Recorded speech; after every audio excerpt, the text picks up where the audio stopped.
तो चलिए आज हम वीडियो 2 स्टार्ट करेंगे, डाइजेशन इन ह्यूमंस। ओके, तो डाइजेशन इन ह्यूमंस मतलब ह्यूमंस कैसे अपना खाना पचाते हैं। ठीक है, तो we take in food through the mouth, मतलब हम जो खाना है वो मुंह के द्वारा लेते हैं, फिर डाइजेस्ट करते हैं और फिर उसे बॉडी में यूटिलाइज करते हैं।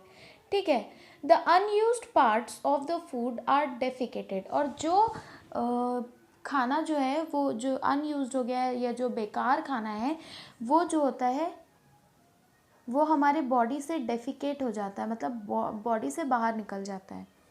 Have you ever wondered what happens to the food inside the body, मतलब कि आपने कभी सोचा है कि जो खाना है वो बॉडी के अंदर क्या होता है। ठीक है, मतलब खाना का क्या होता है बॉडी के अंदर। The food passes through a continuous canal which begins at the buccal cavity and ends at the anus। तो इसमें क्या बोल रहा है कि जो फूड जो है वो, तो इसका मतलब ये हुआ कि जो फूड होता है, ठीक है, वो तो ये क्या कह रहा है कि फूड जो है वो पास होता है कंटिन्यूअस कनाल से। ठीक है, कंटिन्यूअस कनाल मतलब कंटिन्यूअस मतलब लगातार, कनाल मतलब पाइप टाइप का। ठीक है, which begins at the buccal cavity and ends at the anus. तो ये जो कंटिन्यूअस कनाल है वो शुरू कहाँ से होता है, बकल कैविटी से, और एंड कहाँ पे होता है, एनस से, एनस पे। The canal can be divided into various compartments, और ये जो कनाल है ना, ये काफ़ी कंपार्टमेंट्स में डिवाइड होते हैं, मतलब काफ़ी पार्ट्स में डिवाइड होते हैं। पहला बकल कैविटी, बकल कैविटी जहाँ से ये कनाल स्टार्ट हुआ है। दूसरा फूड पाइप, जिसे हम ओइसोफेगस भी कहते हैं। थर्ड स्टमक, स्टमक जो है इस कनाल का थर्ड पार्ट है। उसके बाद स्मॉल इंटेस्टाइन, उसके बाद लार्ज इंटेस्टाइन, उसके बाद large intestine ending in the rectum. ठीक है, तो ये लार्ज इंटेस्टाइन जो है वो रेक्टम पे एंड कर जाता है, और उसके बाद एनस। तो समझ लीजिए कि 6 पार्ट्स होते हैं, buccal cavity, oesophagus, stomach, small intestine, large intestine और एनस। ओके, तो मैं इसे मार्क करके आपको दिखा देती हूँ। ठीक है, तो पहले हम डायग्राम से समझते हैं।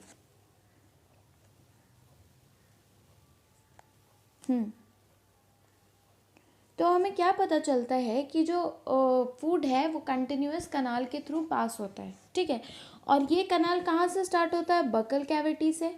ठीक है, और एंड कहाँ पे होता है, एनस पे। ठीक है, बकल कैविटी पे स्टार्ट होता है, एंड होता है एनस पे। अब ये जो कनाल है ये कुछ पार्ट्स पे डिवाइडेड है। ठीक है, 6 पार्ट्स पे डिवाइडेड है। पहला बकल कैविटी, फर्स्ट पार्ट का नाम। सेकेंड पार्ट का नाम ओइसोफेगस, ये पहला पार्ट। दूसरा पार्ट, तीसरा पार्ट है स्टमक। चौथा पार्ट है स्मॉल इंटेस्टाइन।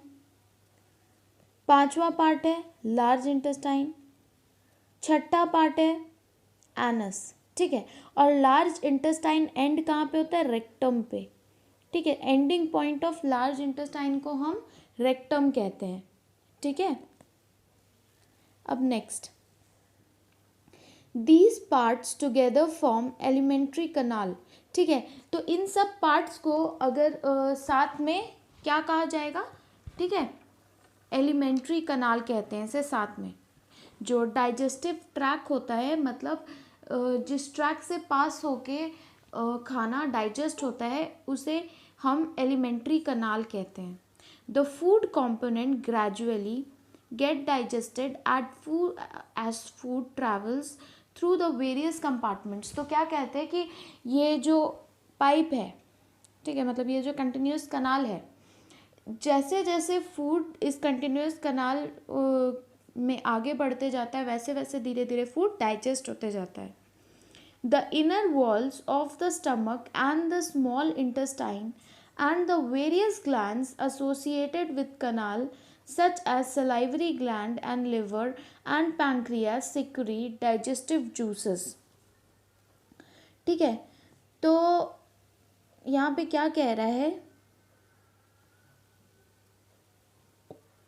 कि जो इनर वॉल्स ऑफ स्टमक है और स्मॉल इंटेस्टाइन का जो इनर वॉल होता है, इनर वॉल मतलब जैसे आपके घर पे वॉल है, ठीक है, दीवार है, आपके मेन डोर के जस्ट बगल वाला जो दीवार है, ठीक है, तो उस दीवार का जो पार्ट हमारे घर के अंदर है उसे हम इनर बोलेंगे और जो पार्ट हमारे घर के बाहर है उसे हम आउटर वॉल बोलेंगे.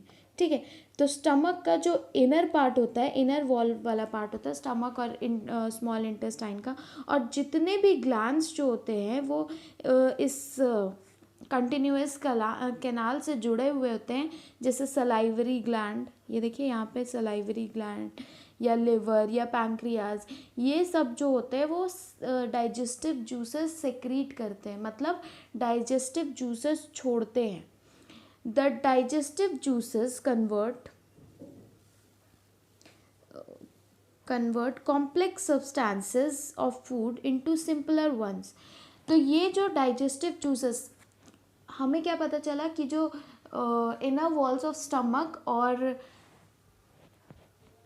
small intestine है, ठीक है, और जितने भी glands इस continuous canal से जुड़े हुए हैं, ठीक है, जैसे सलाइवरी ग्लैंड, लिवर, पैंक्रियास, ये सब क्या करते हैं, डाइजेस्टिव जूसेस सेक्रीट करते हैं,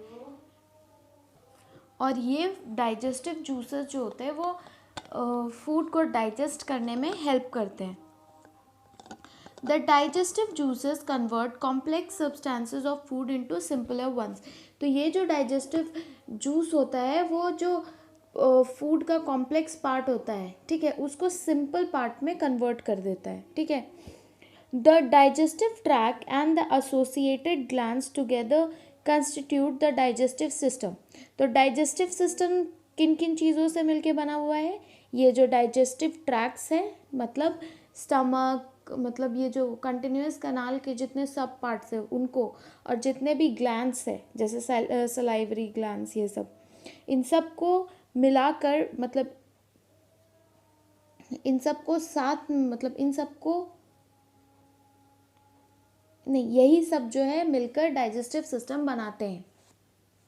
now let us know what happens to the food in different parts of the digestive tract.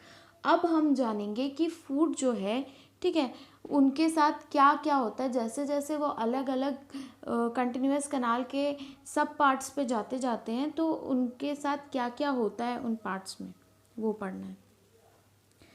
सबसे पहले हम ये पढ़ेंगे milk teeth and permanent teeth. Do you remember about falling of your teeth some years ago? The first set of teeth grows during infancy and they fall off at the age of 6 to 8 years.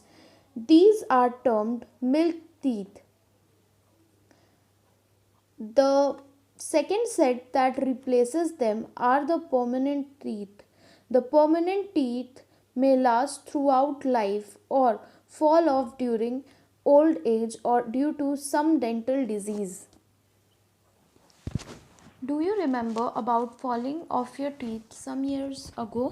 क्या आपको याद है कुछ साल पहले आपके दांत के गिरने के बारे में? The first set of teeth grows during infancy, मतलब कि जो हमारे फर्स्ट सेट ऑफ टीथ होते हैं वो हमारे बचपन में निकलते हैं. इन्फेंसी मतलब बचपन.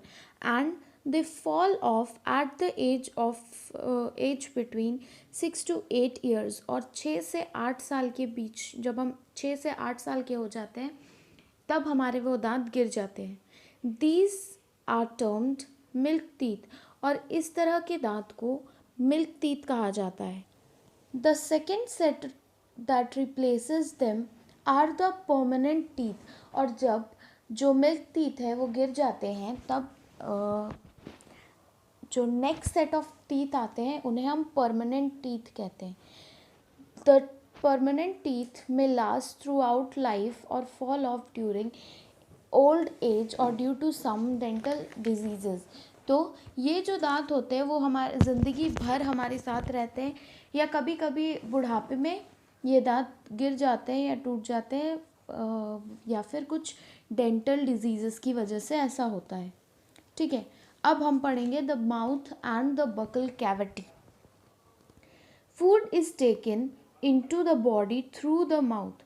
खाना जो होता है वो हमारे बॉडी में मुंह के द्वारा जाता है. The process of taking food into the body is called ingestion. और इंजेशन क्या होता है? खाने को बॉडी में, मतलब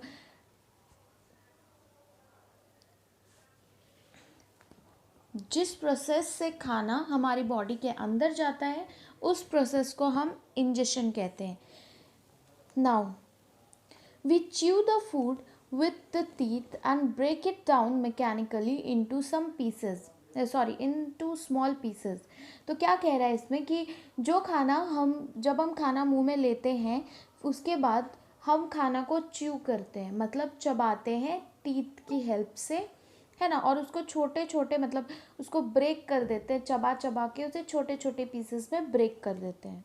each tooth is rooted in a separate socket in the gums.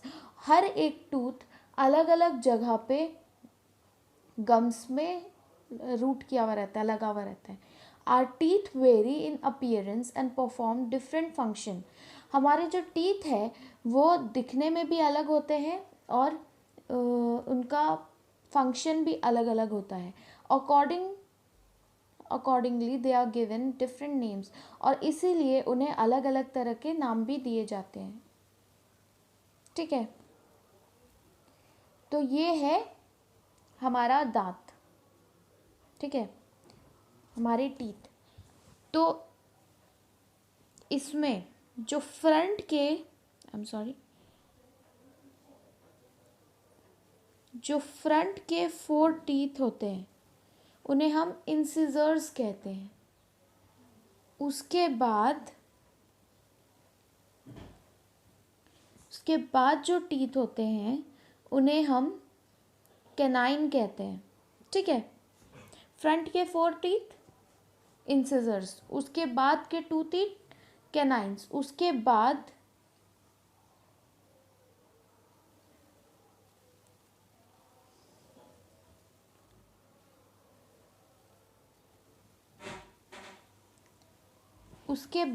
के 4 टीथ्स प्रीमोलर्स, और उसके बाद के 3 टीथ्स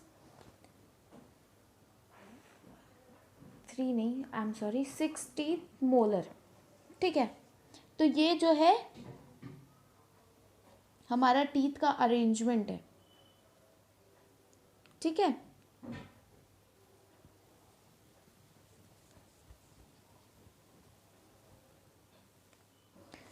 तो इससे हमें क्या पता चलता है कि हमारे पास 4 तरह के टीथ होते हैं. ठीक है, और 4 नीचे 16 टीथ होते हैं, ऊपर 16 टीथ होते हैं. ठीक है, तो और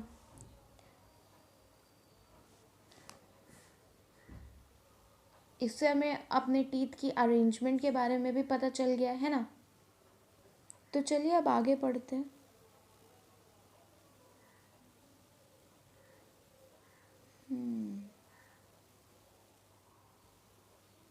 Okay.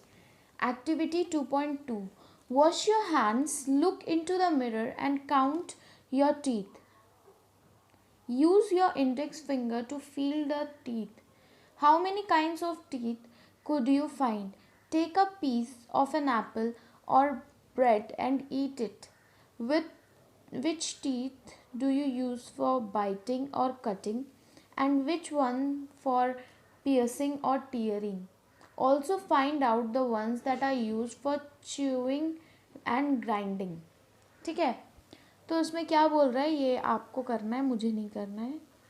आपको क्या करना है, आप अपने हाथ धो लो, ठीक है।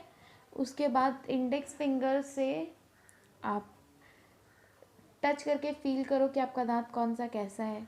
उसके बाद आप एक एप्पल लो, उसको काटो, तो आप ध्यान दो कि आप किस दांत से काटते हो, किस दांत से खाते हो, किस दांत से च्यू करते हो, ठीक है।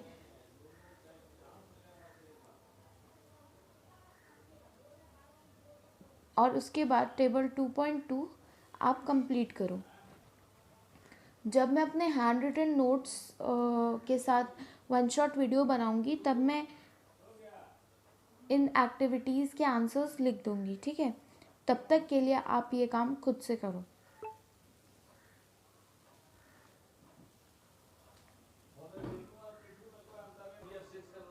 Now, our mouth has the salivary gland which secretes saliva.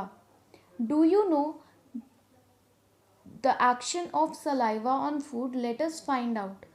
तो इसमें क्या बोल रहा है कि हमारे मुंह में सलाइवरी ग्लैंड होती है जिससे हमें सलाइवा मिलता है, ठीक है। Do you know the action of saliva on food? क्या आपको पता है कि सलाइवा का फूड में मतलब फूड में सलाइवा का क्या रोल है? चलिए वो पता करते हैं। Activity 2.3, take two test tubes, label them A and B. In test tube A, put 1 teaspoon of boiled rice.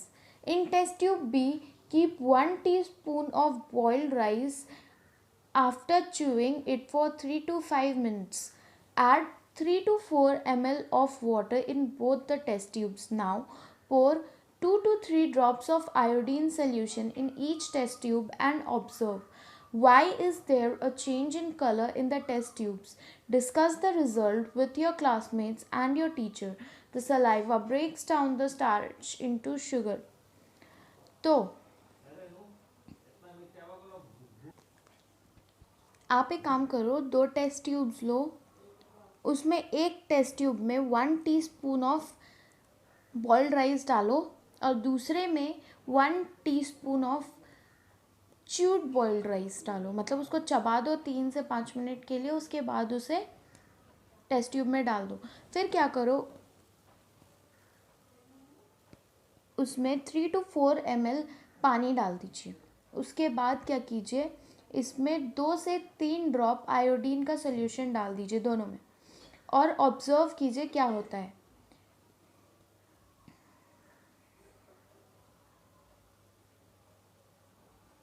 तो आप क्या देखिएगा कि टेस्ट ट्यूब जो बी है उसमें कलर जो होगा वो चेंज हो जाएगा। क्यों होगा? क्योंकि सलाइवा में स्टार्च होता है, ठीक है। और मैंने आपको पिछले चैप्टर में ही बताया था कि जब भी स्टार्च मतलब स्टार्च डिटेक्ट करने के लिए हम लोग आयोडीन सोल्यूशन डालते हैं, तो जब भी हम स्टार्च पे आयोडीन सोल्यूशन डालते हैं तो वो ब्लू ब्लैक कलर में कन्वर्ट हो जाता है, ठीक है। तो ये जो तो आप देखोगे कि टेस्ट ट्यूब बी में कलर चेंज हो चुका होगा। I am sorry, test tube A में क्या बोलते हैं, कलर चेंज हो चुका होगा। इससे हमें क्या पता चल रहा है कि ये जो बॉइल्ड राइस है उसमें स्टार्च होता है, ये तो हमें पता है, ठीक है। तो इसीलिए वो ब्लू ब्लैक कलर में चेंज हो गया, लेकिन टेस्ट ट्यूब बी में कलर चेंज नहीं हुआ। क्यों नहीं हुआ? क्योंकि जो बॉइल्ड राइस था उसमें हमारा सलाइवा था। सलाइवा क्या करता है, स्टार्च जो होता है उसको शुगर में कन्वर्ट कर देता है, ठीक है। तो इसीलिए वो ब्लू ब्लैक कलर में चेंज नहीं हुआ, ठीक है। आप यहाँ फिगर पे भी देख सकते हो कि टेस्ट ट्यूब ए जो जिसमें हम सिर्फ बॉइल्ड राइस डाले थे उसमें कलर चेंज हो गया ब्लू ब्लैक कलर में, पर टेस्ट ट्यूब बी में कलर चेंज नहीं हुआ, ठीक है। फिर से मैं आपको समझा दे रही हूँ यह एक्टिविटी, ओके, ताकि कोई कन्फ्यूजन नहीं रहे।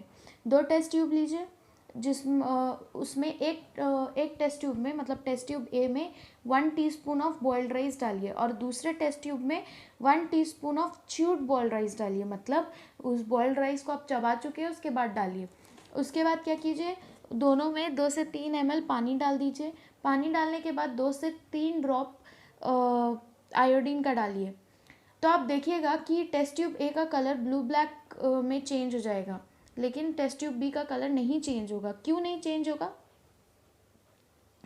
और क्यों चेंज होगा वो बताती हूँ। मैंने बताया था कि जब भी हम स्टार्च में आयोडीन का ड्रॉप डालते हैं तो वो ब्लू ब्लैक कलर में चेंज हो जाता है। तो इससे हमें पता चल गया कि बॉइल्ड राइस में तो स्टार्च होता है, ये बात हमें पता है। तो जब हम आयोडीन डाले उसमें तो वो ब्लू ब्लैक कलर में चेंज हो गया, लेकिन जो च्यूड राइस था उसमें कोई कलर चेंजेस नहीं हुआ। क्यों? क्योंकि जब हम चावल को चबाए थे तब हमारा सलाइवा उस चावल में गया। सलाइवा क्या करता है, स्टार्च जो होता है उसको शुगर में कन्वर्ट कर देता है, ठीक है। तो अब जब वहाँ स्टार्च ही नहीं है तो आयोडीन डालने पे वो ब्लू ब्लैक कलर में चेंज नहीं हुआ।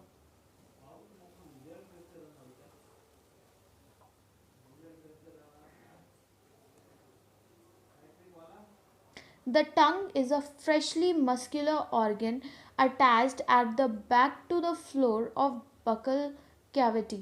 It is free at the front and can be moved in all directions. Do you know the function of tongue? We use our tongue for talking. Beside it mixes saliva with the food during chewing and helps in swallowing food. We also taste food with our tongue. It has taste buds that detect different taste of food. We can also we can find out the position of taste buds by the following activity.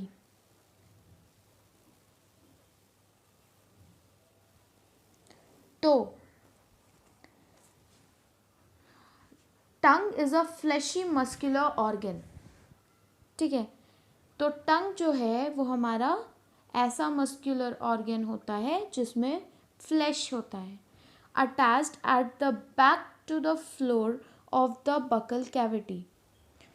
और ये जो होता है ये buccal cavity के पीछे से जुड़ा हुआ रहता है, ठीक है। It is free at the front end can be moved in all direction. ये जो होता है वो आगे से फ्री होता है और हर डायरेक्शन में मूव कर सकता है। आप अपने जीभ को हर डायरेक्शन में हिला सकते हो, मुंह से बाहर निकाल सकते हो, पर पीछे वाला एरिया नहीं, वो अटैच्ड रहता है, वो फिक्स्ड रहता है। और do you know the function of tongue? क्या आपको अपने टंग का फंक्शन पता है? We use our tongue for talking. हम अपनी जीभ की वजह से ही हम बात कर पाते हैं।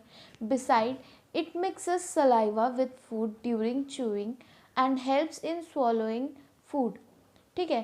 तो जो हमारा टंग है वो क्या करता है, जो हमारा खाना होता है, जो फूड हम लेते हैं उसे मेरा कहने का मतलब था जो सलाइवा होता, सॉरी जो टंग होता है वो हम फूड जो हम लेते हैं उसे सलाइवा के साथ मिक्स कर देता है और खाने को निगलने में हेल्प करता है, ठीक है। स्वॉलोइंग मतलब निगलना। We also taste food with our tongue. और हम जो है वो खाने को टेस्ट किससे करते हैं? टंग से। It has taste buds that detect different taste of food. Tongue में जो होते हैं टेस्ट बर्ड्स होते हैं, ठीक है, जिसकी वजह से हम फूड का टेस्ट को मतलब फूड के टेस्ट को पता कर सकते हैं, ठीक है। फूड के स्वाद को पता कर सकते हैं, खाने के स्वाद को पता कर सकते हैं, ठीक है। जैसे आप कच्चा आम खा लो तो आपको कैसे पता चलेगा कि वो खट्टा है कि नहीं? हमारे टेस्ट बर्ड की वजह से। जो टेस्ट बर्ड है वो हमें बताता है कि खाना खट्टा है, मीठा है, नमकीन है, क्या है, okay. We can find out position of taste bud by the following activity. और अब हम क्या बोलते हैं,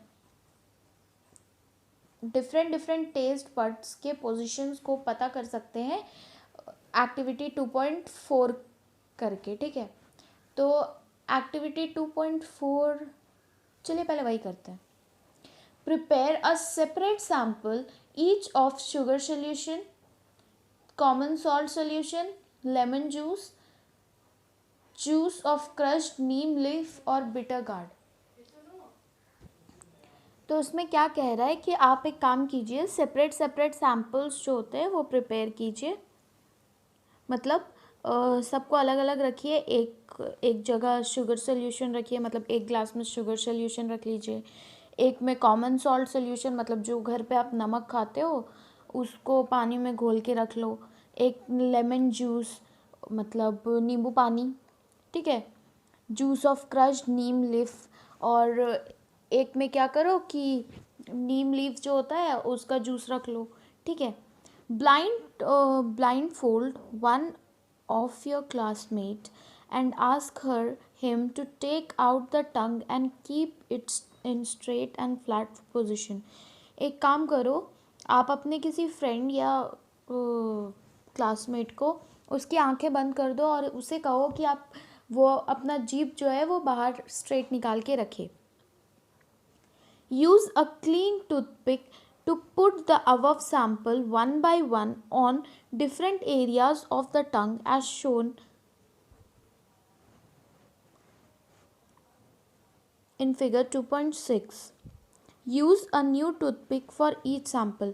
क्या करो उसके बाद एक टूथपिक लो, एक एक करके टूथपिक के थ्रू अपने क्लासमेट के टंग में हर सोल्यूशन को एक एक बार अलग अलग जगह डाल डाल कर देखो, ठीक है।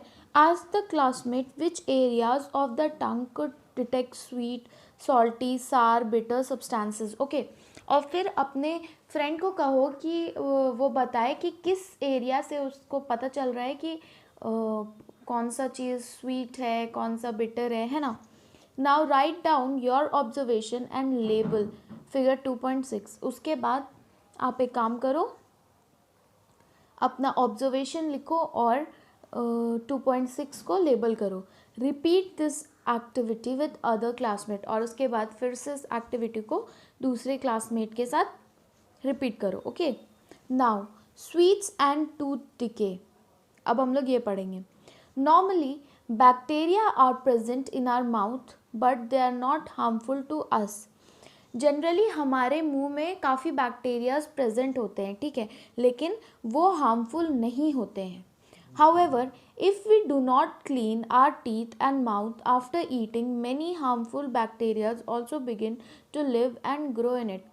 लेकिन अगर आप अपने दांतों को अच्छी तरह से ब्रश नहीं करोगे खाने के बाद, तो फिर हार्मफुल बैक्टीरिया जो होते हैं उसमें आ जाते हैं, मुंह में, हमारे मुंह में आ जाएंगे।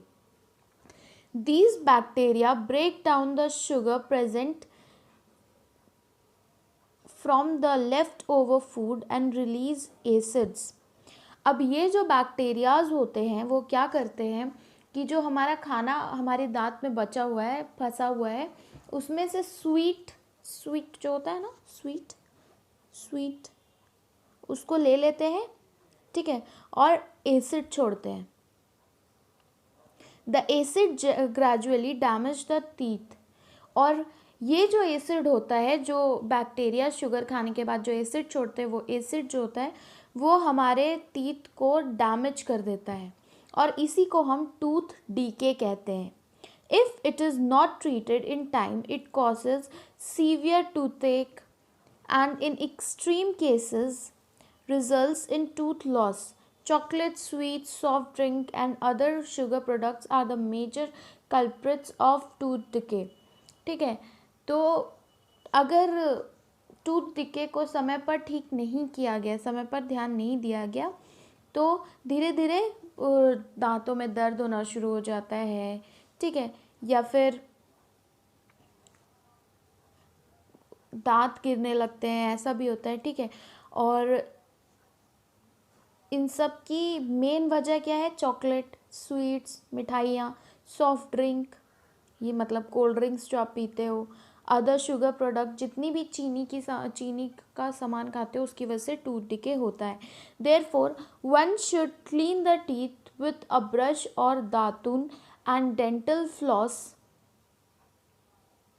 at least twice a day and rinse the mouth after every meal। तो क्या कहता है कि इसीलिए हर इंसान को दिन में 2 बार ब्रश करना चाहिए और हमेशा खाने के बाद कुल्ला करना चाहिए। Also one should not put dirty fingers और any unwashed object in the mouth. और दूसरा कि मुंह में हाथ नहीं रखना चाहिए और अनवॉश्ड ऑब्जेक्ट मतलब बिना धोए कोई भी सामान मुंह में नहीं डालना चाहिए। Sometimes when you eat in Hari, talk or laugh while eating, you may cough, get hiccups or a choking sensation. This happens when food particle enter the windpipe. आपने ध्यान दिया होगा, आप जब भी खाते हो कुछ भी, ठीक है, बात करते हुए या हंसते हुए, तो आप सरक जाते हो या जल्दी जल्दी खाते हो तो आपको हिचकी आने लगती है। ऐसा क्यों होता है? ऐसा इसीलिए होता है क्योंकि वो जो खाना हम खा रहे हैं वो फूड पाइप की जगह गलती से विंड पाइप में चला जाता है। The windpipe carries air from the nostril to the lungs. Windpipe क्या होता है? जो हम नाक से सांस लेते हैं उसे वो लंग्स में पहुंचाता है, ठीक है। It runs adjacent to the food pipe, और ये जो है फूड पाइप के जस्ट बगल में होता है, ठीक है। But inside the throat, air and food share a common passage. पर गले में खाना और हवा दोनों जो है सेम रास्ते से जाता है, ठीक है। और उसके बाद देखो क्या होता है जब भी आप खाना डालते हो या आप सांस लेते हो तो वो गले में मतलब सेम ही जगह से जाता है, ठीक है। उसके बाद 2 अलग अलग पाइप्स होते हैं, एक विंड पाइप एक फूड पाइप। फूड जो होता है फूड पाइप में चला जाता है और विंड जो होता है विंड पाइप में चला जाता है, ठीक है। Then how is food prevented from entering the windpipe? During the act of swallowing, a flap-like valve closes the passage of windpipe and guides the food into the food pipe. If by chance food particles enter the windpipe, we get choked, get hiccups or cough. तो क्या होता है जब हम खाना खाते हैं तो एक मतलब आप समझ लो कि विंड पाइप के ऊपर एक ढक्कन जैसा आ जाता है, ठीक है। तो जब आप खाना खाते हो तो विंड पाइप के ऊपर एक ढक्कन जैसा आता है जिसकी वजह से फूड जो है वो फूड पाइप में चला जाता है। और इन केस कभी गलती से अगर विंड पाइप पे चला गया तो आपको बहुत हिचकी आने लगेगी, खांसी होने लगेगी, मतलब आप सरक जाओगे, ठीक है।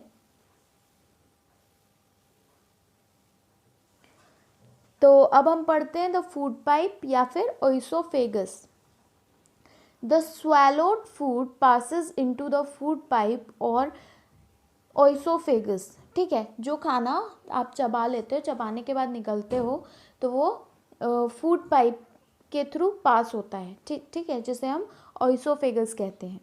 The food pipe runs along the neck, ठीक है। तो वो जो फूड पाइप है वो नेक मतलब आपके गले से होते हुए आगे बढ़ता है। एंड द चेस्ट, गले के बाद वो चेस्ट के पास से जाता है। Food is push down by the movement of walls of food pipe, ठीक है। और जो फूड है वो नीचे कैसे जाता है? जो हमारे फूड पाइप के जो वॉल्स होते हैं, ठीक है, वो उसे पुश करते हैं। Actually this